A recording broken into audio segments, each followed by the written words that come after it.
Саламатсыздарбы, урматтуу элчилер. Жиында президенттин милдетин аткаруучу премьер-министр Садыр Жапаров сөз сүйлөп, дипломатиянын негизги маңызы элдер менен мамлекеттердин ортосунда алтын көпүрөнү куруу экендигин белгиледи. Жапаров өлкөдө коомдук саясий кырдаал турукташкандыгын айтып, Кыргызстан ар дайым чет элдик өнөктөштөрү, эл аралык жана аймактык уюмдар менен достук мамилелерди өнүктүрүүгө кызыктар экендигин белгиледи. Биздин тышкы саясатыбыздын негизги өзөгү болуп, мамлекеттин улуттук кызыкчылыктарын көздөө менен тең салмактуу жана прагматикалык тышкы саясатты жүзөгө ашыруу эсептелинет. Биз коңшу боордош мамлекеттер, союздаштар жана стратегиялык өнөктөштөр менен мамилебизди мындан ары да бекемдөөгө жана ырааттуу өнүктүрүүгө даярбыз.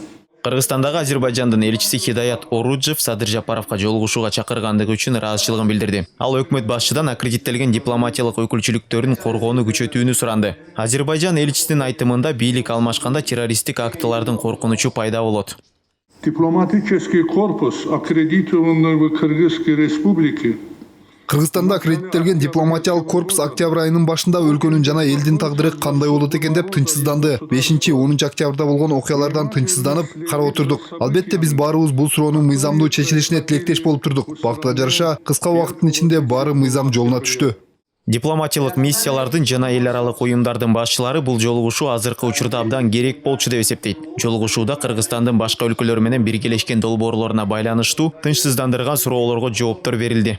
Мы рассчитываем и убеждены, что Биз Кыргызстан туруктуу өнүгүү траекториясына өттү деп ишенебиз. 10 январда президенттик шайлоо демократиялык жана таза өтөт деп, ошондой эле бардык талапкерлерге бирдей укук берилерине ишенебиз. Ушул контекстте эки тараптуу кызматташтыкты ар кандай форматта алып барууга даярбыз. обеспечением равных условий для всех кандидатов. И очень важно было, что и министр иностранных дел, и исполняющий обязанности президента, господин... Тышкы иштер министринин жана Садыр Жапаровдун буга чейинки Кыргызстандын бардык келишимдери мурункудай эле ишке ашарын баса белгилегени абдан маанилүү болду. Ошондой эле башка өлкөлөр менен кызматташарын, кызматташтыкты өнүктөштүктү жакшыртуу ниеттери бар экендигин билдиришти. Биз дипломаттар үчүн бул абдан маанилүү билдирүү болду. Биз эми мындан ары дагы кызматташтыкты жана достук мамилелерибизди жакшыртаарыбызды билебиз.